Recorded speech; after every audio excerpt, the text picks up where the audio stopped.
मध्य प्रदेश में हमस के माध्यम से हवा बनाने की कोशिश की जा रही है। उस पर प्रधानमंत्री ने साफ कहा, आतंकवाद का हम विरोध करते हैं किसी स्वरूप में। ये G20 का भी निर्देश था, उसको कंडेम भी किया गया। पैलेस्टीन के लोगों के लिए आर्थिक और दवा सुविधाएं भी भेजी गई। तो मध्य प्रदेश में हमस कहां से आ गया भाई? तो कांग्रेस को लाना ही है, कोई नई बात नहीं है ये। मुझे गर्व है कि प्रधानमंत्री के निर्देश में मुझे 3 तलाक का बिल लाने का सौभाग्य मिला था। 3 तलाक का विरोध कांग्रेस ने किया था, जबकि सोनिया गांधी एक वुमन लीडर है, उन्होंने कुछ नहीं कहा था। आज जब सनातन को बदनाम करने की कोशिश की गई, उस पर डेंगू कहा गया, प्लेग कहा गया, क्यों जुबान खामोश थी दिग्विजय सिंह की और कमलनाथ की, राहुल गांधी की, सोनिया गांधी की? आप बोल नहीं सकते क्या? हमस के पक्ष में बोलेंगे, लेकिन सनातन के घोर अपमान पर खामोश, ये तो नहीं चलेगा ना। इसका तो विरोध करेंगे। और आज जब इतना लोग बात करते ही हैं, तो कमलनाथ जी मुझे आपसे कुछ सवाल पूछ दें, क्योंकि मैं भी उस आंदोलन का पार्ट रहा, वकील भी रहा। जब बाबरी मस्जिद के गिरने के आलोक में मध्य प्रदेश की सरकार को डिसमिस किया नरसिंह राव की सरकार ने, तो आप भी तो मंत्री थे ना उसमें, आपने कुछ विरोध किया था क्या? और जब लोकसभा में कहा गया और टीवी पर कहा नरसिंह राव जी ने कि हम बाबरी मस्जिद फिर बनवाएंगे, आपने विरोध किया था क्या? खामोश थे ना आप। तो ये क्या क्या बात करते हैं आप? क्योंकि बार बार लोग चुनावी हिंदू की बात करते हैं, हनुमान चालीसा की बात करते हैं, तो इन अतीत को बताना जरूरी था। सनातन का अपमान नहीं सहेगा हिंदुस्तान, और इसको हम शुभ बनाएंगे। मित्रों, मैं छत्तीसगढ़ के प्रवास में था, चुनाव में, अभियान में, और पिछले लगभग 3-4 दिनों से मैं मध्य प्रदेश के दौरे पर हूँ। सबसे पहले ग्वालियर गया, फिर छिंदवाड़ा गया, फिर जबलपुर गया, और आज आपके बीच आया। कुछ 3-4 बातें मैं कुछ मिनटों में कह दूं, फिर आपके प्रश्नों का मैं बहुत विनम्र भाव से उत्तर दूंगा। मित्रों, भारतीय जनता पार्टी मध्य प्रदेश में अपनी विकास यात्रा के कीर्तिमान के कारण जनता का पुनः विश्वास प्राप्त करेगी। जो बदलाव हुआ है वो दिखता है। मैं दौरे कर रहा हूँ जहाज से, हेलीकॉप्टर से, कार से, यहाँ की सड़कें, यहाँ के एयरपोर्ट, क्या ग्वालियर, क्या जबलपुर, क्या हाईवेज, ये सब में बदलाव दिखाई पड़ता है। जो किसानों की चिंता हुई, जो लाडली बहनों की चिंता हो रही है, जो गरीबों के आवास बने, जो बिजली में, और जो उद्यमशीलता में विकास हुआ। और देश के पूर्व संचार IT मंत्री के रूप में मैं एक बात अवश्य कहूँगा कि मध्य प्रदेश एक IT हब के रूप में भी बहुत विकसित हो रहा है। इंदौर हो, आपका भोपाल हो, बाकी स्टार्टअप मूवमेंट हो, तो जैसे कहते हैं सर्वांगीण विकास। इसीलिए गरीबी रेखा से बाहर निकले, इसीलिए बीमारू स्टेट से विकासशील प्रदेश बने। तो ये सब इसलिए हो पाया कि हमने ईमानदारी से काम किया और जनता का आशीर्वाद प्राप्त किया। मैं छत्तीसगढ़ भी था, वहाँ के नतीजे आश्चर्यजनक होंगे। और मैंने बघेल साहब के बारे में कहा, जैसे अजीत जोगी थे वैसे ही भूपेश बघेल जी हैं। 2003 में वो कसकर हारे, फिर नहीं जीते, मैं वहाँ का प्रभारी रहा हूँ। इनका भी हाल वही होने वाला है। राजस्थान में भी जीत तय है। तो we are on very safe and sure wicket Madhya Pradesh और बाकी चुनाव को लेकर। तेलंगाना में भी हमारा प्रभावी परफॉर्मेंस आएगा। मित्रों, कांग्रेस अपने एग्जिस्टेंस की लड़ाई लड़ रही है। वो 20 साल से सत्ता के बाहर है। तो मुझे लगा कि जब कोई पार्टी एग्जिस्टेंस के लड़ती है तो कुछ तरीके से लड़ती है, मिलजुल कर लड़ती है। लेकिन यहां तो मैं नए नए शब्द सुन रहा हूं। मैं बिहार से आता हूं, तो लालू प्रसाद जी होली में कुर्ता फाड़ होली खेलते थे। यहाँ की तो राजनीति में कुर्ता फाड़ आ गया है। और छोटे लोगों ने नहीं कहा है, बहुत बड़े लोगों ने कहा है। संभालने के लिए उनके प्रभारी ने जय वीरू की संज्ञा दे दी, ये नहीं बताया जय कौन है और वीरू कौन है। आज सुबह मुझे किसी अखबार में दिखाई पड़ा, एक्स फैक्टर पर दोनों ने कहा है अब ये जय वीरू वगैरह सब बंद होना चाहिए। राजनीति में जो खेल शुरू करता है उसको बंद करने का अधिकार नहीं है। खेल आपने शुरू किया है, बंद तो हम करेंगे ना। मित्रों, ये सवाल कुर्ता फाड़ और जय वीरू का नहीं है, ये सवाल है यहां के टॉप लीडरशिप में कितना सद्भाव सहमति का अभाव है, ये बड़ा विषय है। अब ये तो मैंने सुना नहीं था, यहां के अपने मित्रों ने बताया कि और भी संदेश आए हैं कि गाली खाने का पावर ऑफ अटॉर्नी किसी को मिला है, कोई अपनी चमड़ी की मोटाई नाप रहा है। ये क्या हो रहा है भाई? ये कांग्रेस को हो क्या गया है? और कांग्रेस को अगर ये हुआ है तो प्रदेश की जनता को हम बताएंगे कि ये कांग्रेस पार्टी है। ये स्थायी सरकार देगी क्या? ये विकास की बात करेगी क्या? ये बात दूसरी मैं बहुत विनम्रता से कहना चाहता हूं, राहुल गांधी जी कहां हैं? उनके मोहब्बत की दुकान मध्य प्रदेश में क्यों बंद हो गई है भाई? अभी तो उनको कुर्तों को रफू करने की जरूरत थी, जय वीरों के बीच में सेतु बनने की बात करनी थी उनको। लेकिन वो तो यहाँ कल मैं छिंदवाड़ा में था, वहाँ तो मुझे और आश्चर्य हुआ कि वहाँ के उम्मीदवारों के पैम्फलेट पर उनकी फ़ोटो भी दिखाई नहीं पड़ती। तो हमने कहा ये क्या हो रहा है भाई? तो चलिए, ये उनका विषय है। लेकिन अब तो और बड़ी बात बोल दी हमारे नीतीश कुमार ने कि इंडिया अलायंस में आजकल प्रॉब्लम है। कल मैंने रात में टीवी पर देखा, क्योंकि मेरे प्रदेश का मामला था, तो काफ़ी बोल गए कि राहुल गांधी को तो फुर्सत ही नहीं है चुनाव से। यहाँ पर आम आदमी पार्टी भी कूद गई है मैदान में, यहाँ पर जदयू भी कूद गए हैं मैदान में, यहाँ पर समाजवादी पार्टी भी कूद गई है मैदान में।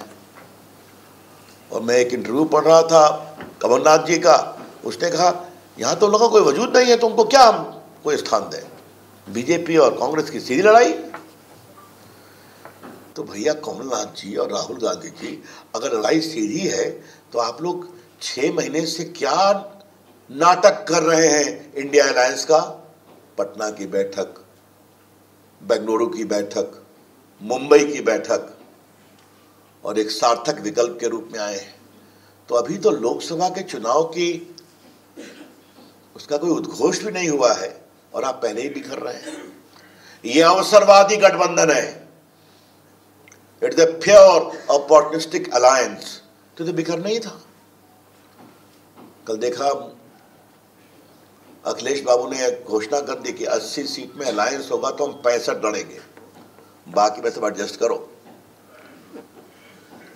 तो मित्रों, जब अवसरवाद से एडजस्टमेंट होता है तो ये समस्या होती है। आज मध्य प्रदेश पर हमारे प्रधानमंत्री नरेंद्र मोदी जी का जो स्नेह है, ये सब आपको बता चुके हैं वो कितनी बार आए हैं, और मनमोहन सिंह कितनी बार आए, कितने लाखे करोड़ रुपए दिए गए विकास के लिए, ये भी आपको मालूम है। और मोदी जी बहुत ईमानदारी से महसूस करते हैं कि राज्यों का प्रामाणिक विकास जरूरी है। और यहाँ तो साहब ये है कि पैसे वापस कर दिए गए गरीबों के आवास के, इस आपने सुना है। मित्रों, एक अंतिम बात मुझे कहनी है कि मध्य प्रदेश में आजकल चुनावी हिंदू बहुत घूम रहे हैं, अच्छा लगता है। कोई हनुमान जी की स्तुति गा रहा है, कोई हिंदू धर्म के मर्म को समझा रहा है, कोई हिंदू सोच पर टिप्पणी और व्यंग दोनों कर रहा है। आप हिंदू हैं या नहीं है, साफ बताइए। ये तो आस्था का सवाल है ना, इसमें राजनीति कहां से है? तो क्या है आप? और अगर आपका ये अतीत है तो कृपया कर करके आप इस तरह की व्यंग्यात्मक टिप्पणी किसी की आस्था पर ना करें। यह आपको किसी ने अधिकार नहीं दिया है। हम सभी आस्थाओं का सम्मान करते हैं और सभी आस्थाओं के ईश्वर का सम्मान करते हैं। हमने तो कभी नहीं कहा राम हमारे हैं। राम तो देश के हैं, राम सनातन है, राम तो आज विश्व रूपी है। कभी राहुल गांधी, सोनिया गांधी, प्रियंका जी, कमलनाथ, दिग्विजय सिंह अयोध्या जाके प्रणाम किए क्या? करने का सोचते हैं क्या? तो आपको अयोध्या के विषय से इतनी नफरत क्यों हो जाती है? वाई? और ये मैं प्रभु राम लल्ला के वकील के रूप में मुझे बहस करने का सौभाग्य मिला, क्योंकि सुप्रीम कोर्ट में मैं नहीं कर पाया क्योंकि मैं देश का कानून मंत्री था। तो आज तो वहां मंदिर बन रहा है। और आज मैं भोपाल के इस बड़े सारगर्भित पत्रकार मित्रों को एक ही बात बताना चाहूंगा, सुप्रीम कोर्ट की 5 जजेस ने क्या कहा सर्वानुमति से। मैं 3 लाइन अंग्रेजी में बोलूंगा, उसका हिंदी अनुवाद भी कर दूंगा। The Muslim side could not give any evidence that after the erection of Babri Mosque they were in the exclusive possession of it. एकमात्र उनका कब्जा था इस पर, ऐसा कोई सबूत नहीं है। दूसरा, in spite of erection of so-called Babri Mosque, the faith of Hindus never wavered. This is the place of birth of Lord Ram, and they used to give their pranam there. Evidence shows that कि प्रभु राम का जन्म स्थान था, हिंदू आके प्रणाम करते थे। और आर्कियोलॉजिकल सर्वे ऑफ इंडिया की खुदाई से स्पष्ट है कि 7वीं शताब्दी से मंदिर नीचे था जिसके ऊपर बाबरी मस्जिद बनी थी। तो यही तो हम लोगों ने कहा था ना। तो अच्छा होता है एक बार पढ़ लेते जजमेंट को, तब चर्चा करते। लेकिन मित्रों, इसमें कांग्रेस की परेशानी कम है, कांग्रेस की मानसिकता की परेशानी है। इसीलिए मध्य प्रदेश में हमस के माध्यम से हवा बनाने की कोशिश की जा रही है। उस पर प्रधानमंत्री ने साफ कहा, आतंकवाद का हम विरोध करते हैं किसी स्वरूप में। ये G20 का भी निर्देश था, उसको कंडेम भी किया गया। पैलेस्टीन के लोगों के लिए आर्थिक और दवा सुविधाएं भी भेजी गई। तो मध्य प्रदेश में हमस कहां से आ गया भाई? तो कांग्रेस को लाना ही है, कोई नई बात नहीं है ये। मुझे गर्व है कि प्रधानमंत्री के निर्देश में मुझे 3 तलाक का बिल लाने का सौभाग्य मिला था। 3 तलाक का विरोध कांग्रेस ने किया था, जबकि सोनिया गांधी एक वुमन लीडर है, इन्होंने कुछ नहीं कहा था।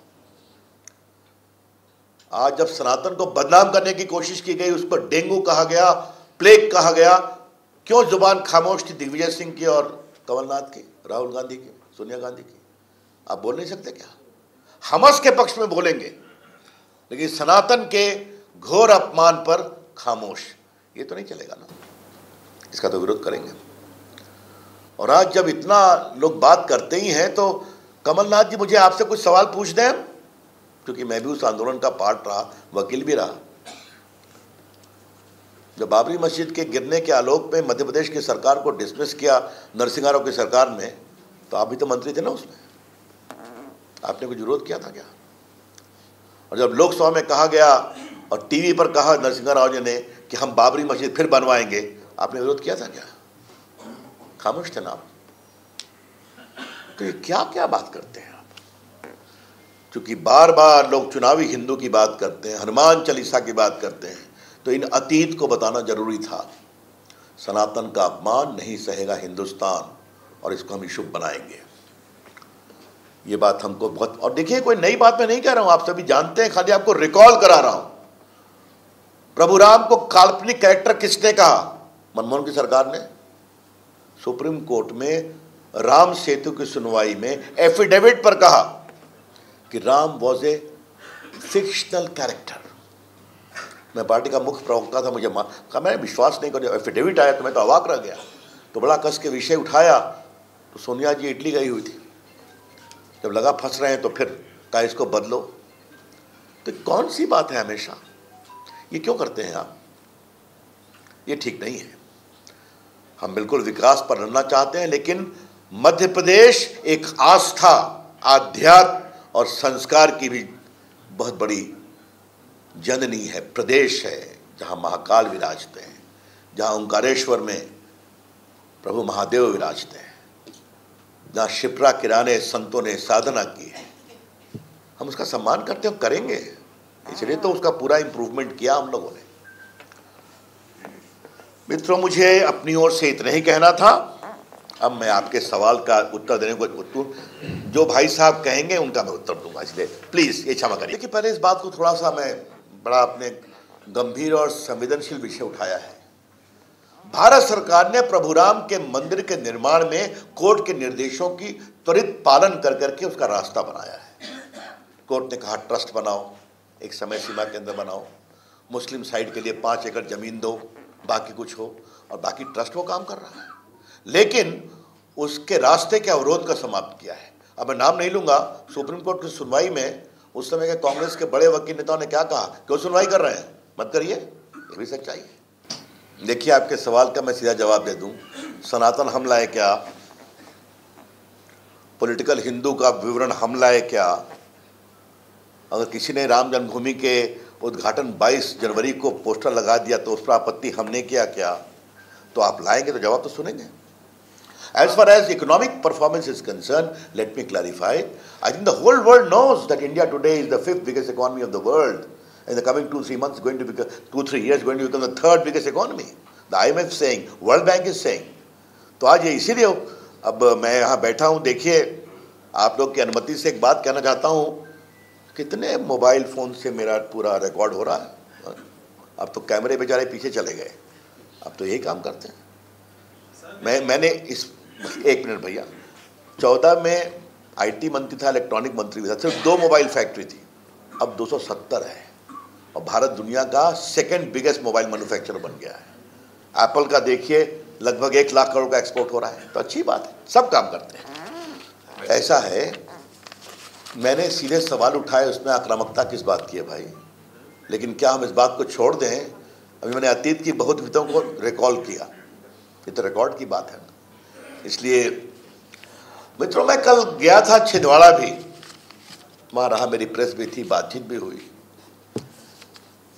मैंने कहा वहीं बोलूँ, हमने कहा भोपाल में बोलूँगा।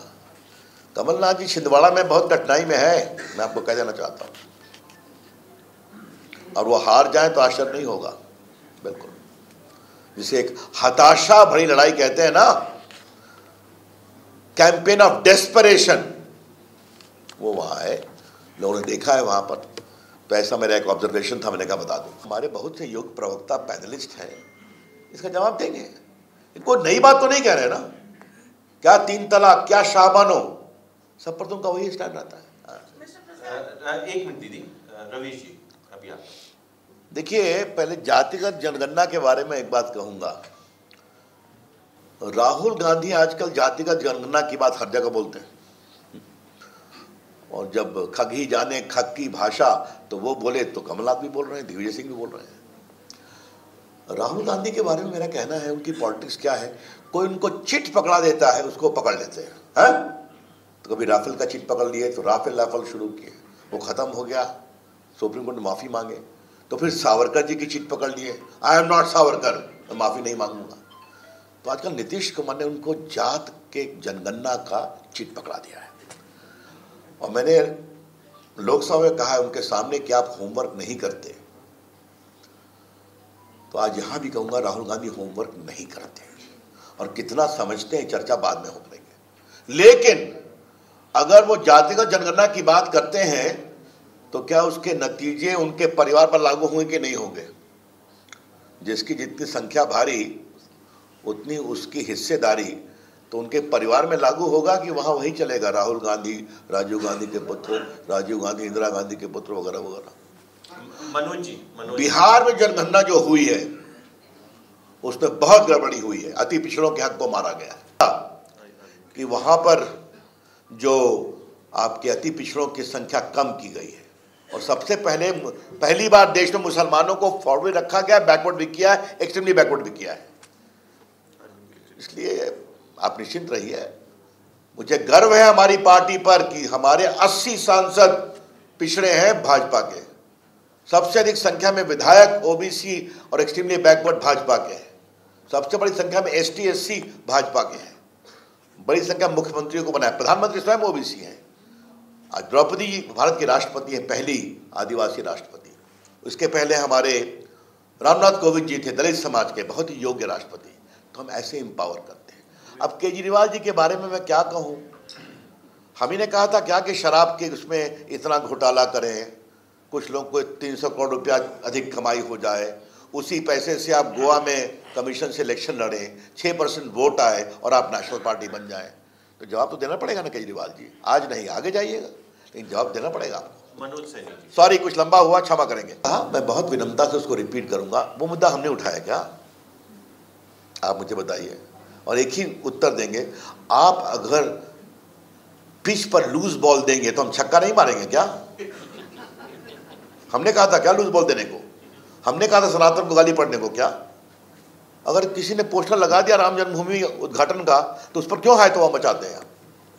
देखिए, पहली बात मैं ये कहना चाहता हूँ, हमने कभी नहीं कहा कि प्रभु राम हमारे हैं। वो देश के हैं, दुनिया के हैं, वो तो मानवीयता के हैं, और यही प्रभु राम है।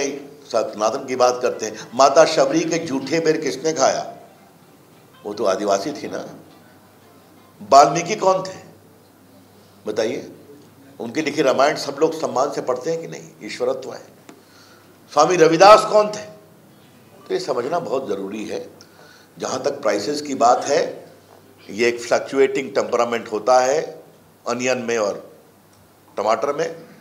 अभी कुछ गड़बड़ी हुई है, आगे ठीक हो जाएगा। बीच में फसल हिमाचल की गड़बड़ा गई थी तो सरकार को कॉम्पनसेट करना पड़ा, तो उस पर हम बहुत अलाइव हैं। मैं फिर कहूँगा, इतना बोलने के पहले कमलनाथ जी आजकल हनुमान जी से प्रेम कर रहे हैं, एक बार घूम आइए ना अयोध्या, क्या फ़र्क पड़ता है? जाइए आप 22 के पहले घुमाइए।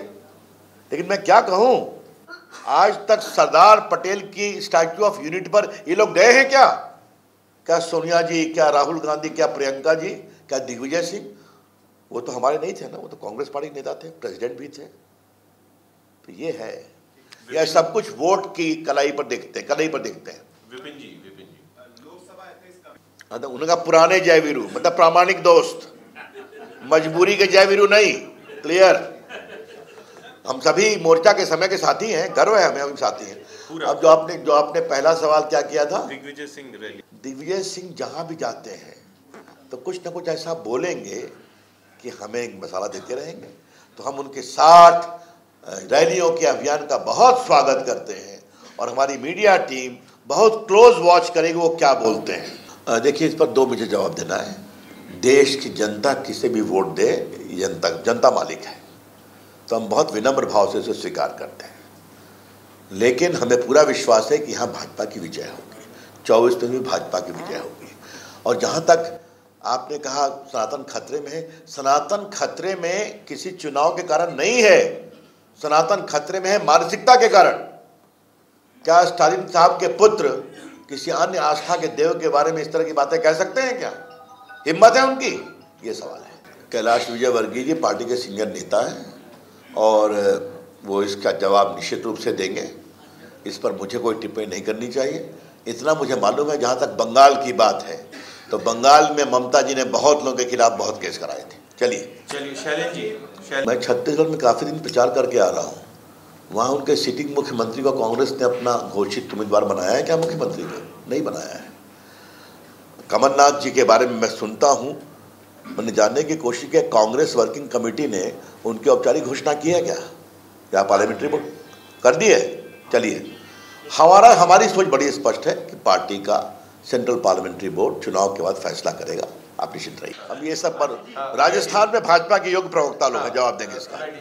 3 इडियट्स पिक्चर की याद आती है, उसमें कहते थे Aamir Khan all is well. यहाँ तो चुनाव लोकसभा का बहुत देर है, नीतीश कुमार ने कहा ऑल इज नॉट वेल। तो अभी ये हाल है तो मैं क्या भविष्य करूँ? ये चलने वाला अवसरवादी गठबंधन जिसमें बारात तो लेके निकले हैं, दुल्हा कौन है पता नहीं। देखिए, ऐसा है, ये हर चीज़ चुनाव अपनी जगह पर है, लेकिन जिसे कहते हैं ना जेंडर जस्टिस, वो हमारी सरकार का एक कमिटमेंट है, हमारी पार्टी का कमिटमेंट है। चाहे आज महिलाएं एयरफोर्स का प्लेन उड़ा रही है, ये पूरा शौचालय योजना क्या है, सौभाग्य योजना क्या है, ये जो पूरे गैस की शुरुआत की गई वो क्या है, ये तो मोदी जी एक्सप्लेन कर चुके हैं। उसी में ये आया है कि महिलाओं में स्वावलंबन होना चाहिए। आज भारत की बेटियां एशियाड में, पैरालंपिक में क्या कमाल कर रही है, ये भी आप देख रहे हैं। और जो चंद्रयान गया उसमें आधी तो साइंटिस्ट आपकी महिलाएं थी ना। तो ये होता है संपूर्ण विकास।